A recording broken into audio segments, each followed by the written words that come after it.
Shalom sahabat Gebada. Apa kabar hari ini? Senang sekali dapat bertemu dengan saudara-saudari semua dalam gerakan baca dengar Alkitab atau Gebada. Saya Pendeta Marulitua Lumban Gaol dari Gereja Jakarta City Blessing Berkat Bagi Bangsa. Saudara-saudara yang terkasih, mari kita lanjutkan perjalanan kita dalam menelusuri kitab Yesaya. Hari ini kita akan menyelami pesan Tuhan dalam pasal 5 sampai 7. Pasal 5 dibuka dengan nyanyian sedih tentang kebun anggur. Sebuah perumpamaan yang sering digunakan dalam Alkitab untuk melambangkan umat Tuhan. Di sini, kebun anggur tersebut adalah bangsa Israel dan pohon anggur yang menyenangkan hati Tuhan adalah orang Yehuda. Tuhan telah menggarap kebun anggur ini dengan penuh kasih dan ketelitian. Dia mencangkul, membuang batu, menanam pokok anggur pilihan, membangun menara jaga, dan menggali lobang pemerasan anggur. Dia menantikan buah yang manis dan lezat, namun yang dihasilkan malah pahit dan asam. Kekecewaan Tuhan tergambar jelas. Dia mendambakan keadilan dan kebenaran, tetapi yang terjadi justru kelaliman dan keonaran. Ketidaktaatan dan dosa bangsa Yehuda telah merubah kebun anggur yang indah menjadi rusak dan membusuk. Akibatnya, Tuhan terpaksa memberikan hukuman atas dosa mereka. Namun, disiplin ini bukan untuk menghancurkan, melainkan untuk menguduskan dan membawa mereka kembali kepadanya. Di balik kemurkaan Tuhan, terpancarlah kasih-Nya yang kekal bagi umat-Nya. Pasal 6 menceritakan tentang panggilan Nabi Yesaya. Tuhan memanggilnya pada saat Israel berada di puncak kejayaan. Namun, secara rohani mereka telah rusak dan terjerumus dalam dosa. Yesaya diutus untuk menyampaikan firman Tuhan kepada bangsa Yehuda. Namun, tugasnya kali ini berbeda. Tuhan menyuruhnya untuk membuat bangsa ini menjadi tumpul, tuli, dan buta secara rohani. Hal ini tampak seperti tindakan yang kejam dan membingungkan. Namun, Tuhan memiliki rencana yang lebih besar. Dia tahu bahwa bangsa Yehuda hanya akan kembali kepadanya ketika mereka tersadar dari kesombongan dan dosa mereka. Penumpaan ini bertujuan untuk membawa mereka bertobat dan mencari pertolongan dari Tuhan. Meskipun bangsa Yehuda akan mengalami penderitaan, Tuhan memberikan pengharapan melalui nubuat tentang tunas suci yang akan tumbuh dari tunggul pohon yang ditebang. Tumbuhnya tunas ini melambangkan kebangkitan dan pemulihan Israel di masa depan. Pasal 7 membawa kita kepada masa pemerintahan Raja Ahaz, di mana Israel dilanda ketakutan dan keputusasaan karena ancaman dari Aram dan Israel Utara. Raja Ahaz dalam kekhawatirannya malah mencari pertolongan dari Raja Asyur, bukan kepada Tuhan. Di tengah situasi yang kacau ini, Nabi Yesaya datang dengan pesan pengharapan. Dia menubuatkan tentang keselamatan dan berkat yang akan diberikan Tuhan melalui Immanuel, yang berarti Allah beserta kita. Kelahiran Immanuel menjadi tanda kehadiran Tuhan di tengah umat-Nya, membawa kekuatan, perlindungan, dan kemenangan. Saudara-saudara, kisah dalam Yesaya pasal 5 sampai 7 memberikan pelajaran berharga bagi kita. Kita diingatkan untuk selalu hidup dalam ketaatan kepada Tuhan dan menjauhi dosa.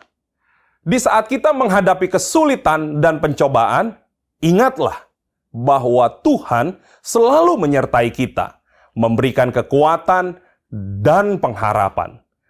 Mari kita bersama-sama membaca firman Tuhan dari kitab Yesaya pasal ke-5 sampai ke-7.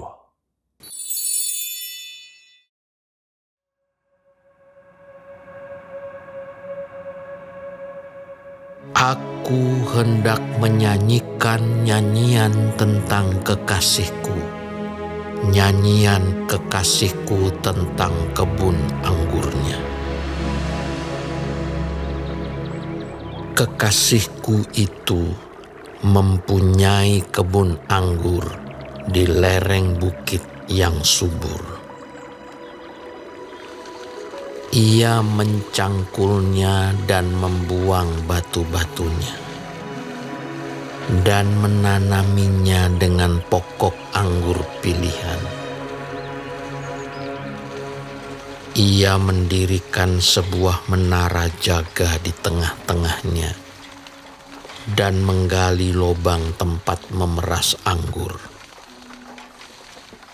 Lalu dinantinya supaya kebun itu menghasilkan buah anggur yang baik. Tetapi yang dihasilkannya ialah buah anggur yang asam. Maka sekarang, hai penduduk Yerusalem dan orang Yehuda, adililah antara aku dan kebun anggurku itu. Apatah lagi yang harus diperbuat untuk kebun anggurku itu yang belum kuperbuat kepadanya? Aku menanti supaya dihasilkannya buah anggur yang baik. Mengapa yang dihasilkannya hanya buah anggur yang asam? Maka sekarang aku mau memberitahukan kepadamu apa yang hendak kulakukan kepada kebun anggurku itu. Aku akan menebang pagar durinya, sehingga kebun itu dimakan habis, dan melanda temboknya, sehingga kebun itu diinjak-injak.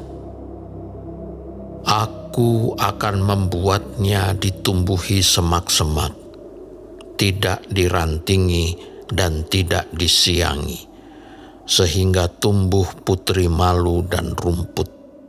Aku akan memerintahkan awan-awan supaya jangan diturunkannya hujan ke atasnya. Sebab kebun anggur Tuhan semesta alam ialah kaum Israel, dan orang Yehuda ialah tanam-tanaman kegemarannya. Dinantinya keadilan, tetapi hanya ada kelaliman. Dinantinya kebenaran, tetapi hanya ada keonaran. Celakalah mereka yang menyerobot rumah demi rumah dan mencekau ladang demi ladang, sehingga tidak ada lagi tempat bagi orang lain, dan hanya kamu sendiri yang tinggal di dalam negeri. Di telingaku terdengar firman Tuhan semesta alam. Sesungguhnya banyak rumah akan menjadi sunyi sepi. Rumah-rumah yang besar dan yang baik tidak akan ada penghuninya.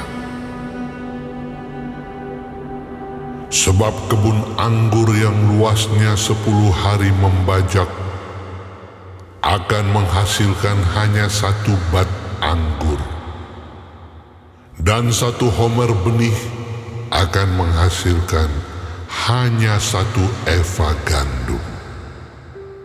Celakalah mereka yang bangun pagi-pagi dan terus mencari minuman keras, dan duduk-duduk sampai malam hari, sedang badannya dihangatkan anggur.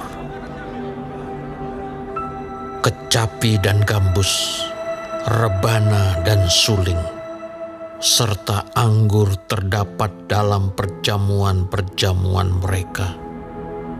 Tetapi perbuatan Tuhan tidak dipandangnya, dan pekerjaan Tuhan tidak dilihatnya.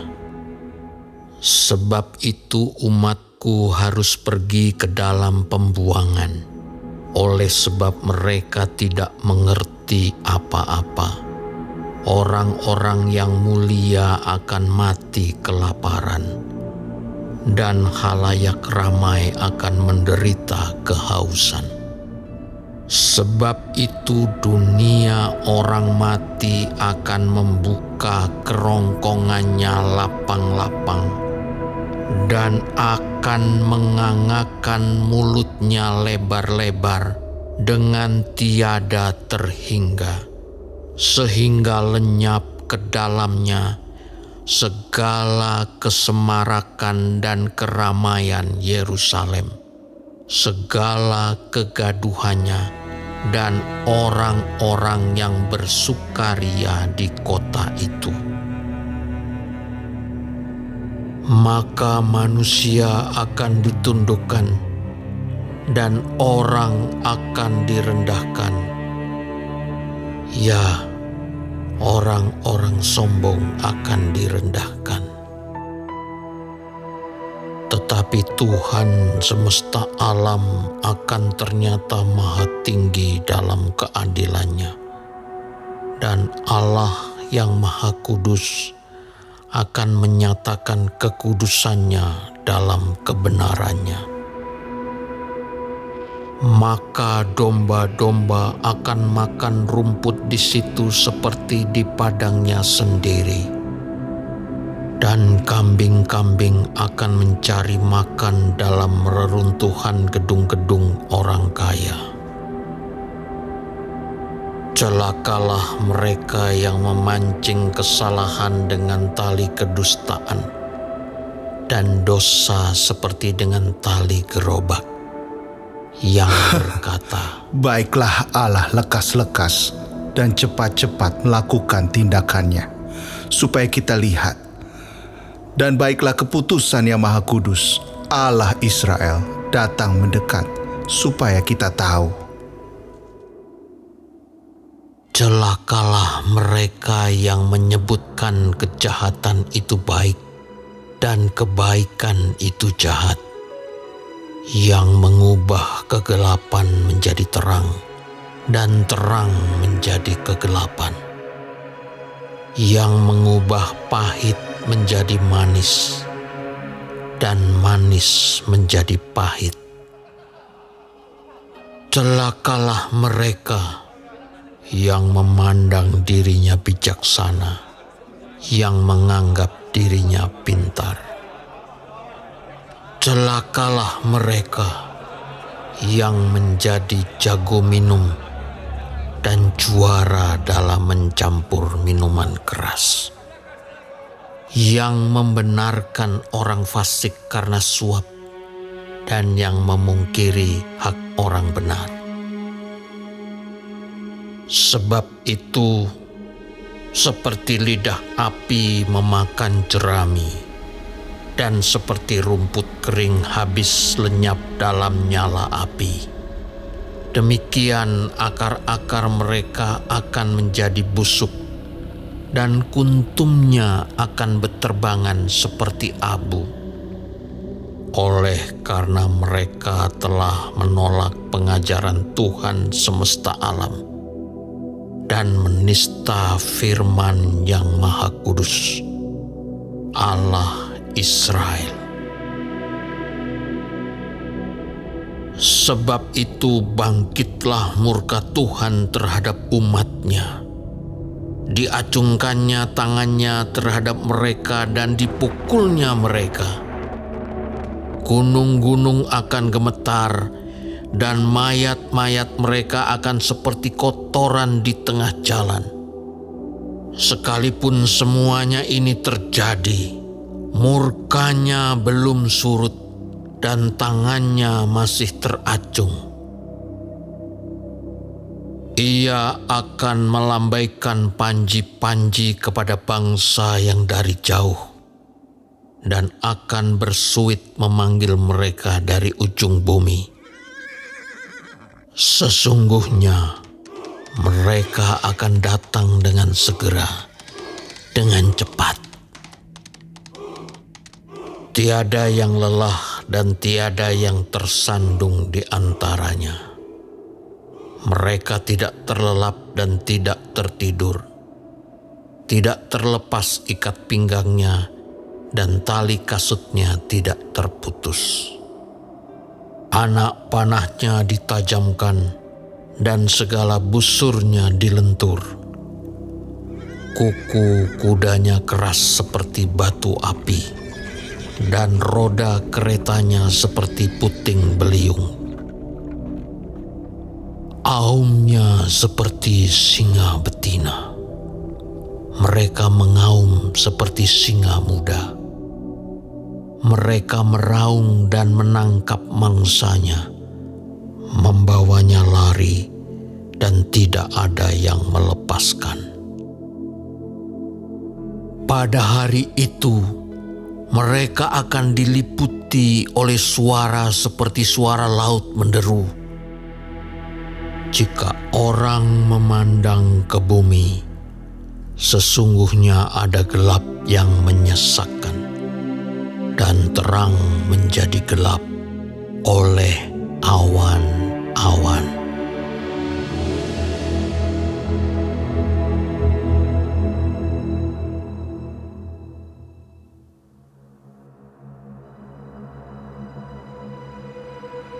Dalam tahun matinya Raja Uzia, aku melihat Tuhan duduk di atas tahta yang tinggi dan menjulang, dan ujung jubahnya memenuhi bait suci. Para serafim berdiri di sebelah atasnya, masing-masing mempunyai 6 sayap. 2 sayap dipakai untuk menutupi muka mereka. 2 sayap dipakai untuk menutupi kaki mereka, dan 2 sayap dipakai untuk melayang-layang. Dan mereka berseru seorang kepada seorang, katanya, Kudus, kudus, kuduslah Tuhan semesta alam. Seluruh bumi penuh kemuliaan-Nya. Maka bergoyanglah alas ambang pintu disebabkan suara orang yang berseru itu, dan rumah itu pun penuhlah dengan asap. Lalu kataku, celakalah aku binasa, sebab aku ini seorang yang najis bibir. Dan aku tinggal di tengah-tengah bangsa yang najis bibir. Namun mataku telah melihat Sang Raja, yakni Tuhan semesta alam. Tetapi seorang daripada serafim itu terbang mendapatkan aku. Di tangannya ada bara yang diambilnya dengan sepit dari atas mezbah. Ia menyentuhkannya kepada mulutku serta berkata, Lihat, ini telah menyentuh bibirmu, maka kesalahanmu telah dihapus, dan dosamu telah diampuni. Lalu aku mendengar suara Tuhan berkata, Siapakah yang akan kuutus? Dan siapakah yang mau pergi untuk aku? Maka sahutku, ini aku, utuslah aku. Kemudian firman-Nya, Pergilah dan katakanlah kepada bangsa ini, dengarlah sungguh-sungguh, tetapi mengerti jangan. Lihatlah sungguh-sungguh, tetapi menangkap jangan. Buatlah hati bangsa ini keras, dan buatlah telinganya berat mendengar, dan buatlah matanya melekat tertutup, supaya jangan mereka melihat dengan matanya, dan mendengar dengan telinganya, dan mengerti dengan hatinya, lalu berbalik dan menjadi sembuh. Kemudian aku bertanya, sampai berapa lama, ya Tuhan? Lalu jawabnya, sampai kota-kota telah lengang sunyi sepi, tidak ada lagi yang mendiami, dan di rumah-rumah tidak ada lagi manusia, dan tanah menjadi sunyi dan sepi. Tuhan akan menyingkirkan manusia jauh-jauh, sehingga hampir seluruh negeri menjadi kosong. Dan jika di situ masih tinggal 1/10 dari mereka, mereka harus sekali lagi ditimpa kebinasaan. Namun keadaannya akan seperti pohon beringin dan pohon jawi-jawi yang tunggulnya tinggal berdiri pada waktu ditebang. Dan dari tunggul itulah akan keluar tunas yang kudus.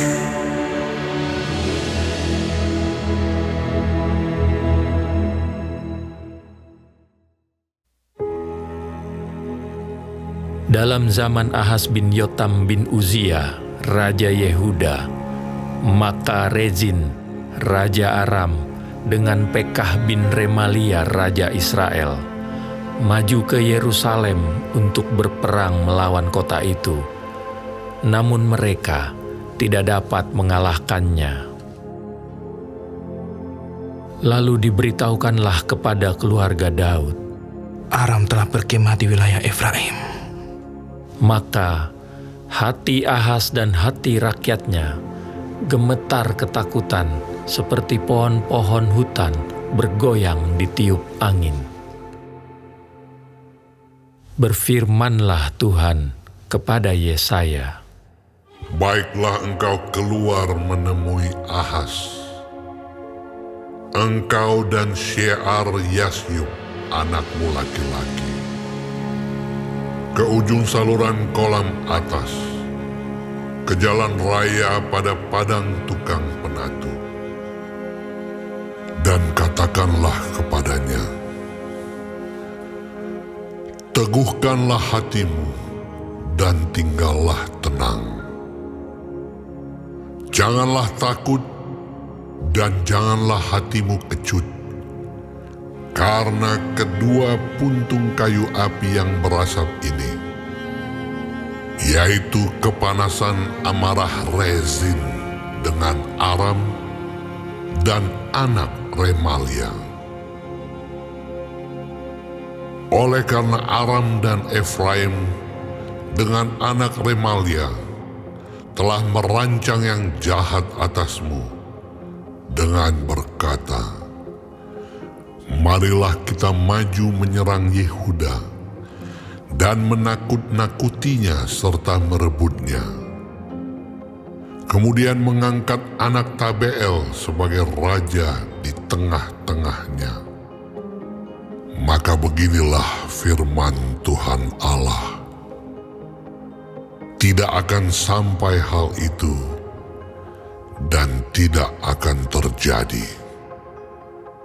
Sebab Damsyik ialah ibu kota Aram, dan Rezin ialah kepala Damsyik. Dalam 65 tahun Efraim akan pecah, tidak menjadi bangsa lagi. Dan Samaria ialah ibu kota Efraim, dan anak Remalia ialah kepala Samaria. Jika kamu tidak percaya, sungguh kamu tidak teguh gaya. Tuhan melanjutkan firman-Nya kepada Ahaz. Katanya, Mintalah suatu pertanda dari Tuhan Allahmu. Biarlah itu sesuatu dari dunia orang mati yang paling bawah, atau sesuatu dari tempat tertinggi yang di atas. Tetapi Ahaz menjawab, Aku tidak mau meminta. Aku tidak mau mencobai Tuhan. lalu berkatalah Nabi Yesaya, Baiklah, dengarkan hai keluarga Daud.